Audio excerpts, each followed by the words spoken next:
So now we're going to go over the graphs page. It's this guy here. And we'll first do an offline simulation and show you what we're working with. Okay, so we're going to have all these three graphs tied to the same piece of data.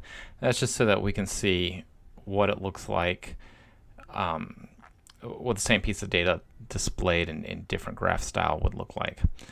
So over here is a meter, this is a bar graph, and this is a trend graph. And I'll exit this. Okay, so the meter is pretty simple. You select an address to monitor. In this case, I'm going to use local word 100. And then you define a range from 0 to 200 in this case. You can also define what the shape is, so we could change it to something like a diamond. I'm using a thick line in this example. If you want to, you can display the you can actually display the range, the numerical range there. I'm choosing to kind of let my graphic behind it explain what's going on, and that's about all you need to know there. Again, just like the other pages, we've got a graphic in the background that kind of sets up most of the imagery on the page. Over here is a bar graph. I don't know that I mentioned where the meter is. Meter can be found right here. This guy's a bar graph, this one right here.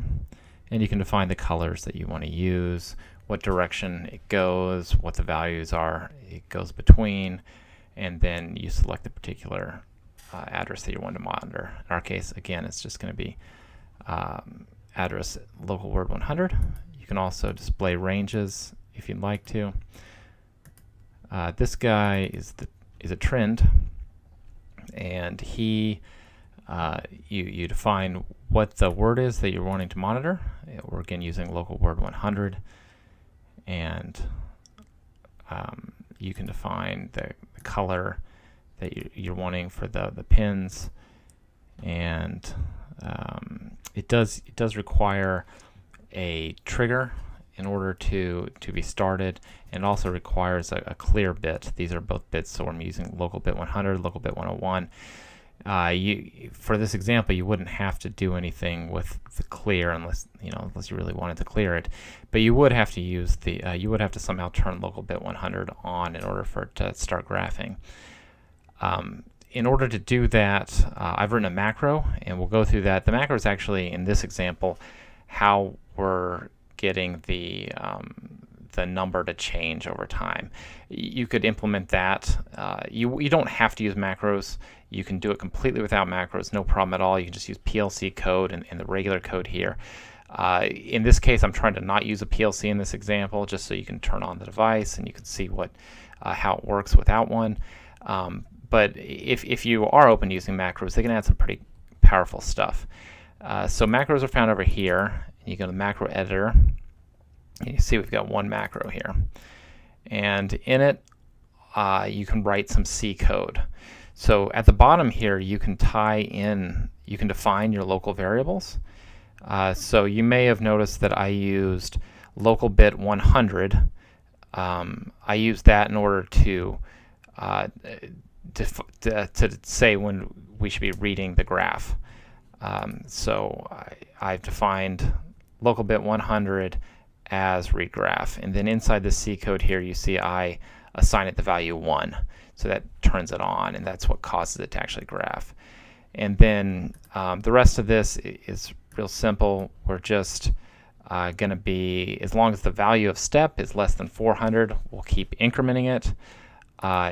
Once it goes to value 400, then it's going to be set to 0, and if it's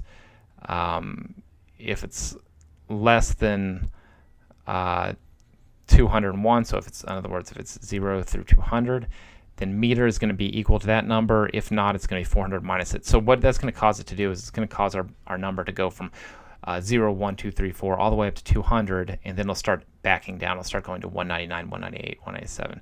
So that was just a way for us to display the data as it'll count up and then start counting back down.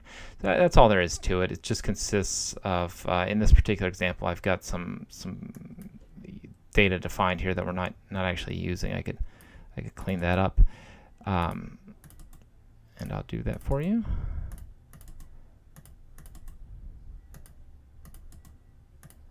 So you see it's actually, there's just these 3 pieces of data to find here. We've got the step, the meter, and the read graph. So it's a pretty simple example here.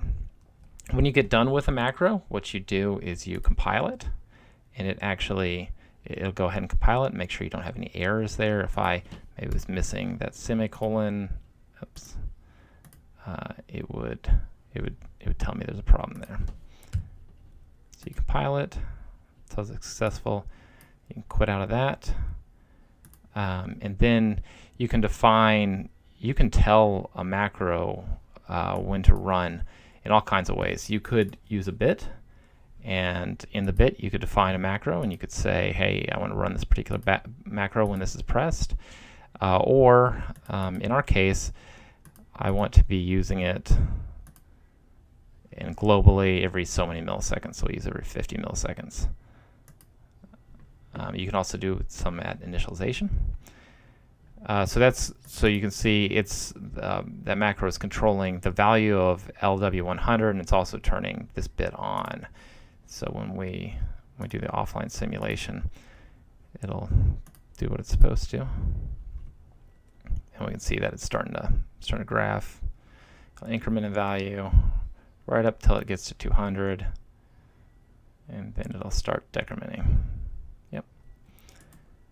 In the next video, we'll go over the recipes function.